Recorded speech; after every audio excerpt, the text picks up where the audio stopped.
ಕರಿಯ ಹೇಳಿಕೆ ಕಾಂಗ್ರೆಸ್ ಗೆಲುವಿಗೆ ಚನ್ನಪಟ್ಟಣದಲ್ಲಿ ಕರಿ ನೆರಳು ತಂದಿಟ್ಟಿತ. ಸಿಎಂ ಬಂಟ ಜಮೀರ್ ಕರಿಯ ಹೇಳಿಕೆ ಕಾಂಗ್ರೆಸ್ಸಿಗರಲ್ಲಿ ತಳಮಳ. ಚನ್ನಪಟ್ಟಣ ಗೆಲುವಿಗೆ ಹಸ್ತಕ್ಕಿಂತ ತೆನೆ ಕಮಲದ ವರ್ಕೌಟ್ ಜೋರಂತೆ. ಚನ್ನಪಟ್ಟಣ ಬೈ ಎಲೆಕ್ಷನ್ ದಾಖಲೆ ಪ್ರಮಾಣದ ಮತದಾನ. ಸಿಪಿವೈ ಗಡಗಡ, ತೆನೆಕಮಲ ಕಿಲ.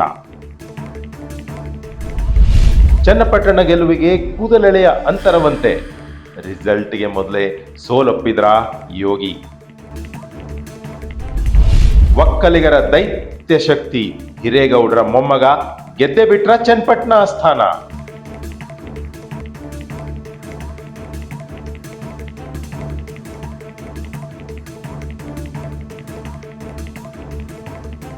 ಪ್ರೇಕ್ಷಕರೇ ಪ್ರಣಾಮಗಳು. ಇದು ನಿಮ್ಮ ವಿಶ್ವ ಪ್ಲಸ್ ಟಿವಿ. ದೇಶದ ಗಮನ ಸೆಳೆದಿದ್ದ ಚನ್ನಪಟ್ಟಣ ಉಪಚುನಾವಣೆಯಲ್ಲಿ ಈ ಬಾರಿ ಹಿಂದೆಂದಿಗಿಂತಲೂ ಅತ್ಯಧಿಕ ಮತದಾನವಾಗಿ ದಾಖಲೆ ಸೃಷ್ಟಿಯಾಗಿದೆ. ಈ ಪರಿಪ್ರಮಾಣದ ವೋಟಿಂಗ್ ಗಣಿತ ಎನ್ಡಿಎ ಮಿತ್ರ ಪಕ್ಷಗಳನ್ನು ಖುಷಿಯ ಮತ್ತೇರಿಸಿದ್ದರೆ, ಕುಮಾರಸ್ವಾಮಿ ಅವರನ್ನು ಕೆಣಕಲು ಹೋಗಿ ಕಾಂಗ್ರೆಸ್ ಸೋಲಿನತ್ತ ಮುಖ ಮಾಡುವಂತಾಗಿದೆ. ಚನ್ನಪಟ್ಟಣದಲ್ಲಿ ಎಚ್.ಡಿ. ಕುಮಾರಸ್ವಾಮಿ ಅವರನ್ನು ಮಣಿಸಲು ರಾಜಕೀಯ ಷಡ್ಯಂತ್ರ ಪಗಡೆ ಆಟಕ್ಕೆ ಕಮಲದ ಯೋಗೀಶ್ವರ್ ಅವರನ್ನೇ ಸೆಳೆದು ತಂದು ಕಾಂಗ್ರೆಸ್ ಪಕ್ಷ ಚುನಾವಣಾ ಚದುರಂಗದ ಅಖಾಡದಲ್ಲಿ ಕಿಂಗ್ ಕಾಯಿನ್ ಬಿಟ್ಟಿದ್ದರು. ಆದರೆ ಮತದಾನದ ಈ ಪರಿಪ್ರಮಾಣದ ದಾಖಲೆಯು ಬಂಡೆ ಟಗರುಗಳ ಧಿಮಾಕು ಅಧಿಕಾರದ ಅಮಲನ್ನು ಅಡಗಿಸಿಬಿಟ್ಟಿದೆ. ಮತದಾನದ ನಂತರದ ಲೆಕ್ಕಾಚಾರಗಳು ಕಾಂಗ್ರೆಸ್ ವಲಯದ ಘಟಾನುಘಟಿಗಳು ಸಹಿತ ಇಂಗು ತಿಂದ ಮಂಗನಂತೆ ಸಪ್ಪೆ ಮೋರೆ ಹಾಕಿಕೊಂಡು ತಮ್ಮ ಗೂಡಲ್ಲಿ ಕುಳಿತು ಬಿಡುವಂತೆ ಮಾಡಿದೆ. ಚನ್ನಪಟ್ಟಣ ಕ್ಷೇತ್ರದಲ್ಲಿ ಉಂಟಾಗಿದ್ದ ಮುಖಾಮುಖಿ ಚುನಾವಣಾ ಫೈಟ್ ಅಲ್ಲಿ ವಿನ್ನಿಂಗ್ ಕ್ಯಾಂಡಿಡೇಟ್ ಯಾರೇ ಆದರೂ ಅದು ಹೇರ್ಲೈನ್ ಅಂತರದಲ್ಲಿ ಅಂತ ಖುದ್ದು ಕಾಂಗ್ರೆಸ್ ಅಭ್ಯರ್ಥಿ ಕರ್ನಾಟಕದ ಮಟ್ಟಿಗೆ ಪಲ್ಟು ರಾಮ್ ಎಂದೇ ಚಿರಪರಿಚಿತವಾದ ಸಿಪಿ ಯೋಗೇಶ್ವರ್ ಹೇಳಿಬಿಟ್ಟಿದ್ದಾರೆ. ಯೋಗಿಯವರ ಈ ಹೇಳಿಕೆ ಗೌಡರ ಪರಿವಾರದ ಥರ್ಡ್ ಜನರೇಷನ್ ನಿಖಿಲ್ ಕುಮಾರಸ್ವಾಮಿ ಗೆಲುವು ಬಹುತೇಕವಾಗಿ ಖಚಿತವೆಂದೇ ಚನ್ನಪಟ್ಟಣದ ರಾಜಕೀಯ ಪಡಸಾಲೆಯಲ್ಲಿ ಈಗ ಚುನಾವಣೋತ್ತರ ಚರ್ಚೆಗೆ ಗ್ರಾಸ ತಂದುಕೊಟ್ಟಿದೆ. ಅಧಿಕಾರ ರಾಜಕೀಯದಲ್ಲಿ ಮರಕೋತಿ ಆಡುವುದರಲ್ಲಿ ನಿಸ್ಸೀಮರೆ ಅಂತ ಬಿರುದಾಂಕಿತರಾಗಿರುವ ಸಿಪಿ ಯೋಗೇಶ್ವರ್ ಈ ತನಕ ಅಧಿಕಾರ ಲಾಲಸೆಗಾಗಿ ಹೋಗದ ಪಕ್ಷವಿಲ್ಲ. ಸಮಾಜವಾದಿ ಪಕ್ಷ, ಕಾಂಗ್ರೆಸ್ ಪಕ್ಷ, ಬಿಜೆಪಿ ಹೀಗೆ ವಿಭಿನ್ನ ಪಕ್ಷದ ಚಿಹ್ನೆ ಅಡಿ ತಮ್ಮನ್ನು ರಾಜಕೀಯ ಭವಿಷ್ಯದ ಅದೃಷ್ಟದ ಪರೀಕ್ಷೆಗೆ ಒಡ್ಡಿದ ರಾಜಕಾರಣಿ ಇವರು.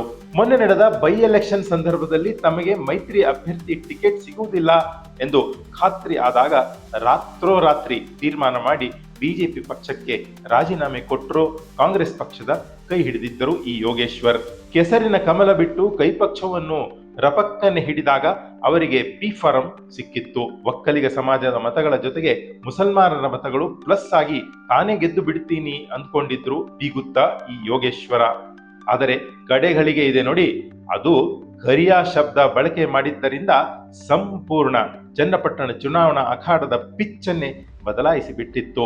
ಕಾಂಗ್ರೆಸ್ ಪಕ್ಷದ ಮಂತ್ರಿ ಸಿದ್ದರಾಮಯ್ಯ ಅವರ ಬಂಟ, ರಾಜ್ಯದಲ್ಲಿ ವಕ್ಫ್ ಜಮೀನ್ ರಾದ್ಧಾಂತದ ಸೃಷ್ಟಿಕರ್ತ ಕೋಮುವಾದಿ ಜಮೀರ್ ಅಹ್ಮದ್ ಖಾನ್ ಸಾಹೇಬರ ಒಂದು ಪದ ಬಳಕೆ ಕಾಲಿಯಾ ಕುಮಾರಸ್ವಾಮಿ ಮತ್ತು ದೇವೇಗೌಡರ ಕುಟುಂಬದ ಕುರಿತು ಹಗುರವಾಗಿ ಮಾತನಾಡಿ ಒಕ್ಕಲಿಗರ ಬೀದಿಗಳ ಚನ್ನಪಟ್ಟಣದಲ್ಲಿ ಚುನಾವಣೆಯ ಚಿತ್ರವನ್ನೇ ಬದಲಾಯಿಸಿಬಿಟ್ಟಿದ್ದರು. ಇವರ ಈ ಹೊಲಸು ನಾಲಿಗೆಯ ಒಂದೇ ಒಂದು ಮಾತು ಮಾತ್ರ ಮತದಾರರ ಆಲೋಚನೆಯನ್ನೇ ಬದಲಾಯಿಸಿ ಬಿಟ್ಟಿತ್ತು ಈ ಚನ್ನಪಟ್ಟಣದಲ್ಲಿ. ದೊಡ್ಡಗೌಡರು ಮತ್ತು ಕುಮಾರಸ್ವಾಮಿ ಬಗ್ಗೆ ತಲೆ ತಿರುಕನ ಹಾಗೆ ಮಾತನಾಡುವ ಸಾಬರ ಪಕ್ಷವೆಂದೇ ಬಿಂಬಿತವಾಗುತ್ತಿರುವ ಕಾಂಗ್ರೆಸ್ಸಿನ ಈ ಉದ್ದಟತನ ಈಗ ರಿಸಲ್ಟ್ಗೆ ಮೊದಲೇ ಕಾಂಗ್ರೆಸ್ ಸೋಲೊಪ್ಪಿಕೊಳ್ಳುವಂತೆ ಮಾಡಿತು ಈ ಕರಿಯ ಶಬ್ದ.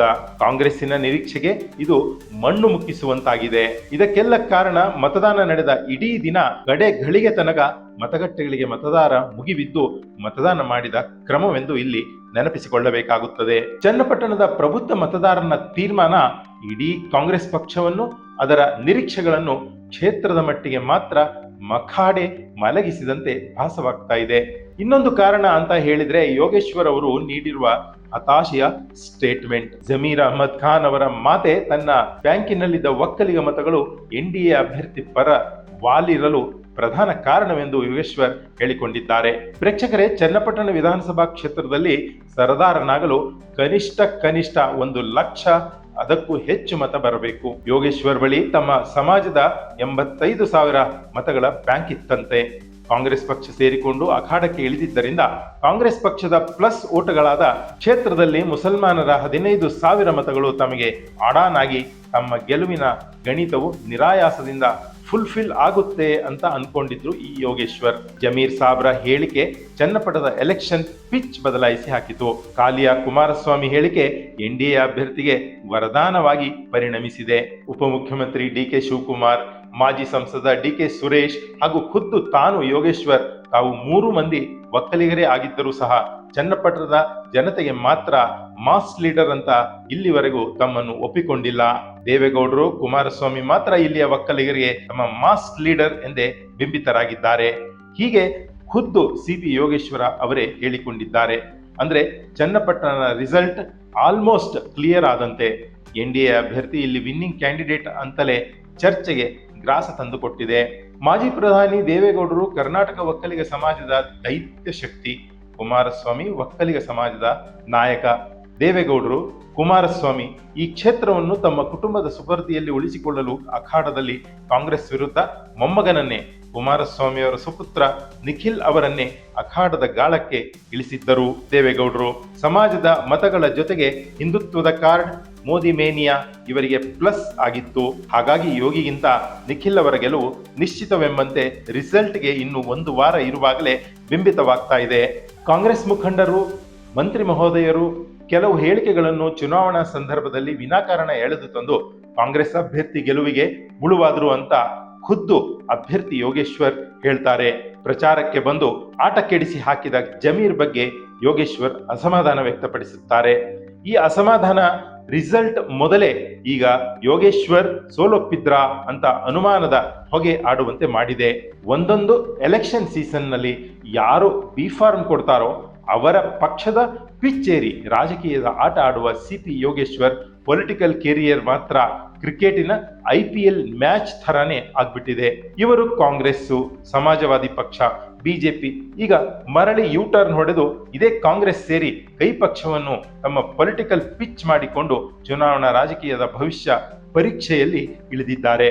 ಸಿಪಿ ಯೋಗೇಶ್ವರ್ ಅವರ ಮಾತುಗಳನ್ನು ಗಮನಿಸಿದರೆ ಬೈ ಎಲೆಕ್ಷನ್ ರಿಸಲ್ಟ್ ಮಾತ್ರ ಗೋಡೆ ಮೇಲಿನ ದೀಪದಂತಾಗಿದೆ ಕಾಂಗ್ರೆಸ್ ಪಕ್ಷಕ್ಕೆ. ಚನ್ನಪಟ್ಟಣದ ಗೆಲುವಿನ ಬೆಳಕು, ಗೆಲುವಿನ ವಿಜಯಮಾಲೆ ಯಾರಿಗೋ ಎಂಬುದು ಮಾತ್ರ ಈಗ ಯಕ್ಷ ಪ್ರಶ್ನೆಯಾಗಿದೆ. ನಿಖಿಲ್ ಆರ್ ಯೋಗೇಶ್ವರ್ ಈ ಇಬ್ಬರಲ್ಲಿ ಒಬ್ಬರು ಎಂಬುದು ನಿಶ್ಚಿತ. ಆದರೆ ನವೆಂಬರ್ 23ರ ಮಧ್ಯಾಹ್ನ ಎಲ್ಲವೂ ಸ್ಪಷ್ಟವಾಗಲಿದೆ. ಪೊಲಿಟಿಕಲ್ ಬ್ಯೂರೋ, ವಿಶ್ವ ಪ್ಲಸ್ ಟಿವಿ. ವಿಶ್ವ ಪ್ಲಸ್, ಜನಹಿತಕ್ಕಿದು ಜ್ಞಾನದ ಜಾಲ.